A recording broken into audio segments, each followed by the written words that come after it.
فتح قسطنطنیہ تاریخ اسلامی کا ایک درخشاں باب ہے۔ یہ شہر 29 مئی 1453 عیسوی میں 21 سالہ عثمانی سلطان محمد فاتح نے 54 روزہ محاصرے کے بعد فتح کر لیا اور پورے عالم اسلام میں ایمان اور خوشی کی ایک لہر دوڑ گئی۔ عثمانیوں کی عزت اور احترام میں زبردست اضافہ ہوا اور سلطان محمد فاتح ایک بہادر اور جہاں باز رہنما کے طور پر سامنے آیا۔ اس جوش و خروش کی بنیادی وجہ شہر سے متعلق نبی کریم سرور حضرت محمد صلی اللہ تعالیٰ علیہ وآلہ وسلم کی متعدد احادیث ہیں اور بشارتیں ہیں جو آپ نے فرمائی تھیں۔ آپ نے فرمایا کہ میری امت کا پہلا گروہ جو بلاد روم پر حملہ کرے گا وہ بخشایا ہے۔ فرمایا میری امت یہ شہر یعنی قسطنطنیہ ضرور فتح کرے گی، اور کیا ہی عظیم اس کا سپہ سالار ہوگا اور کیا ہی عظیم وہ لشکر ہوگا۔ مزید یہ کہ آپ صلی اللہ علیہ وآلہ وسلم نے فرمایا کہ مجھے خواب میں دکھایا گیا ہے کہ میری امت کے کچھ لوگ یہ شہر یعنی قسطنطنیہ فتح کر رہے ہیں۔ یہی وجہ ہے کہ صحابہ کرام علیہم رضوان سے لے کر عثمانی ترکوں تک مسلمان 1000 سال تک اس شہر کو فتح کرنے کی مسلسل کوششیں کرتے رہے، یہاں تک کہ سلطان محمد فاتح کی قسمت کا ستارہ جاگا اور فاتح قسطنطنیہ کے لقب سے ان کا نام ہمیشہ کے لیے منسوب کر دیا گیا۔ اس شہر پر مسلمانوں نے کئی حملے کیے لیکن کسی نے بھی اس شہر کو حاصل نہ کیا، یہاں تک کہ مسلمانوں کی طرف سے اس شہر کا محاصرہ 6 ماہ تک بھی جاری رہا، لیکن شہر کی مضبوط فصیل ان مسلمانوں اور شہر کے درمیان حائل رہی۔ ناکامی کے باوجود مختلف ادوار میں مسلمانوں کی طرف سے کوششیں جاری رہیں۔ 1402 میں ترک سلطان بایزید یلدرم نے شہر کا محاصرہ کیا اور قریب تھا کہ وہ شہر میں داخل ہو بھی جاتے، لیکن مشرقی سرحد پر تیمور لنگ کے حملوں کی وجہ سے انہیں وہ محاصرہ اٹھانا پڑا۔ اس کے بعد بایزید یلدرم کے پڑپوتے اور سلطان مراد اول کے بیٹے سلطان محمد دوم 19 برس کی کم عمری میں تخت نشین ہوئے تو انہیں اندرونی کلفشاریوں کا سامنا تھا۔ وہی قسطنطنیہ کے بازنطینی حکمران ان کے گرد سازشوں کا جال بن رہے تھے۔ ان کٹھن اور نامساعد حالات میں انہوں نے فتح قسطنطنیہ کو اپنا مقصد حیات بنا لیا اور اپنی حکومت کے پہلے 2 سال فتح کی منصوبہ بندی میں صرف کر دیے۔ غیر تو غیر صحیح، ان کے اپنے مشیر اور اعلیٰ حکومتی عہدیدار بھی ان کے ارادوں اور منصوبوں کا مذاق اڑایا کرتے تھے، لیکن سلطان جوان تھے اور اپنے جنون کی انتہا پر تھے۔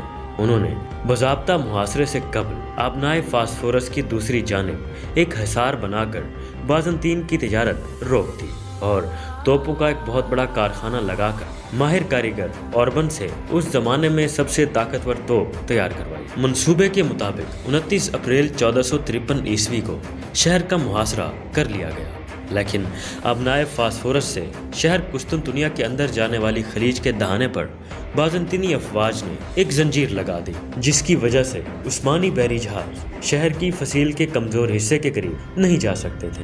یوں شہر پر تمام ابتدائی حملے بری طرح ناکام ثابت ہوئے اور ترک افواج کو زبردست جانی نقصان اٹھانا پڑا، اور دوسری جانب جیسے جیسے محاصرہ طویل ہوتا جا رہا تھا شہر کے لوگوں کے لیے یورپ سے امداد کے امکانات بھی بڑھ رہے تھے۔ کہا جاتا ہے کہ مایوسی کی صورتحال میں سلطان اور ان کے شیخ کو خوابوں میں بشارتوں کا ایک سلسلہ شروع ہوا اور فصیل کے قریب جلیل القدر صحابی حضرت ابو ایوب انصاری رضی اللہ تعالیٰ عنہ کی قبر مبارک ظاہر ہو گئی۔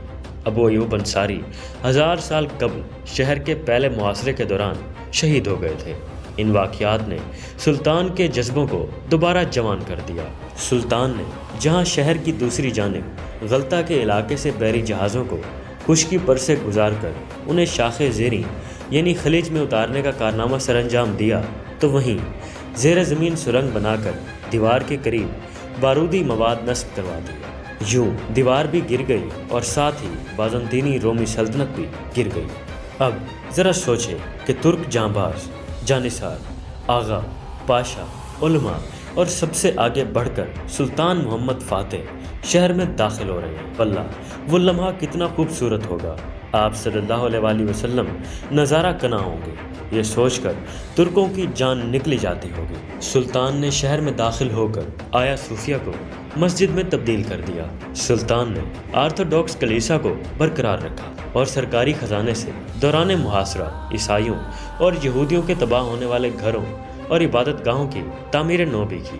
سلطان محمد فاتح نے اپنے 30 سالہ دور حکومت میں فتوحات کا سلسلہ جاری رکھا اور آگے بڑھتے ہوئے سریبیا، بوسنیا اور یونان کے مختلف علاقوں کو سلطنت عثمانیہ کا حصہ بنا لیا۔ انہیں ریاضی، فلکیات اور فلسفے کے علم میں گہری دلچسپی تھی۔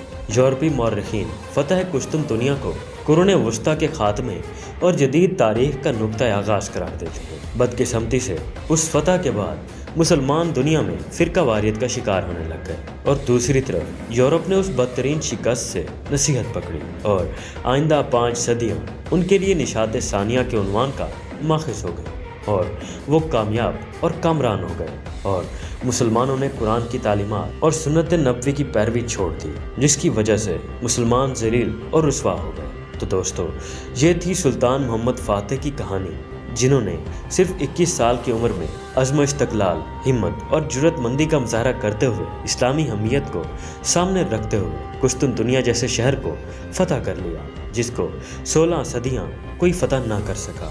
اللہ تعالیٰ آپ میں، مجھ میں اور تمام مسلم امہ میں سلطان محمد فاتح اور ان کے جانثاروں جیسا جذبہ پیدا کرے، آمین ثم آمین۔ تو دوستو، یہ تھی آج کی ویڈیو، کیسی لگی کمنٹ سیکشن میں ضرور بتائیے گا۔ ویڈیو کو لائک اینڈ شیئر بھی ضرور کر دیجیے گا۔ میں ملتا ہوں نیکسٹ ویڈیو میں، تب تک کے لیے اپنے بھائی کو اجازت دیجیے اور دعاؤں میں ضرور یاد رکھیے گا۔